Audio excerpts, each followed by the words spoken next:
அல்லாஹ்வை நம்புறவங்க இந்த வீடியோவை தயவு செஞ்சு ஒரு நிமிஷம் கேளுங்க. அதுக்கு முன்னாடி அஸ்ஸலாமு அலைக்கும் வரஹ்மத்துல்லாஹி பரகாத்துஹு. ஆல்ரெடி தொழுகையை பத்தி ஒரு வீடியோ போட்டிருக்கேன். அல்ஹம்துலில்லாஹ் நிறைய பேர் ஃபாலோ பண்றீங்க. அது கொஞ்சம் சந்தோஷமா இருக்கு. ஆனா அதையும் தாண்டி தொழுகைக்கே போக முடியலன்னு சொல்லிட்டு நிறைய பேர் இன்னமும் இருக்கீங்க. ஒரே ஒரு விஷயம் தான், நம்ம என்னைக்கு வரைக்கும் இருப்போம்ட்டு நம்மளுக்கும் தெரியாது, உங்களுக்கும் தெரியாது. அடுத்த ரம்ஜான் நம்மளுக்கு கிடைக்குமான்ட்டு நம்மளால உறுதியா சொல்ல முடியுமா சொல்லுங்க? முடிஞ்ச அளவுக்கு தொழுகையை மட்டும் விட்டுறாதீங்க. தொழுகை ரொம்பவே ஒரு நல்ல விஷயம். அது உங்க மனசை சாந்தப்படுத்தும், அமைதியாக்கும், வீட்டுல இருக்கிற வறுமையை தீக்கும். அதை விட இல்லாம உங்க வருமானத்திலயும் லாபத்தை கொடுக்கும். முடிஞ்ச அளவுக்கு தொழுகையை நீங்க விடாம செஞ்சீங்கனாலே நீங்க பிசிக்கலாவும் மென்டலாவும் செம்ம ஹெல்த்தியா இருப்பீங்க. இது சயின்டிபிக்கலாவும் ப்ரூவ் ஆயிருக்கு. இன்ஷால்லா முடிஞ்ச அளவுக்கு தொழுகை மட்டும் விடாம இருப்போம். அதே போல இந்த வீடியோவை உங்க ஃப்ரெண்ட்ஸுங்களுக்கு ஷேர் பண்ணி தொழுகை சொல்லுங்க.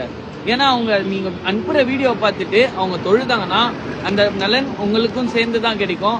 இன்ஷால்லா நம்ம எல்லாருமே நன்மையை பகிர்ந்துக்கலாம். முடிஞ்ச அளவுக்கு நீங்க தொழுகை சொல்றதுனால அவர் எவ்வளவு நாள் அதை வச்சு தொழுகிறாரோ, உங்க வீடியோ பார்த்து தொழுகை ஆரம்பிச்சு எவ்வளவு நாள் தொழுகிறாரோ அத்தனை தொழுகைக்கான நன்மையும் உங்களை அடையும். இதை சொன்னதுக்காக எனக்கும் அடையும்.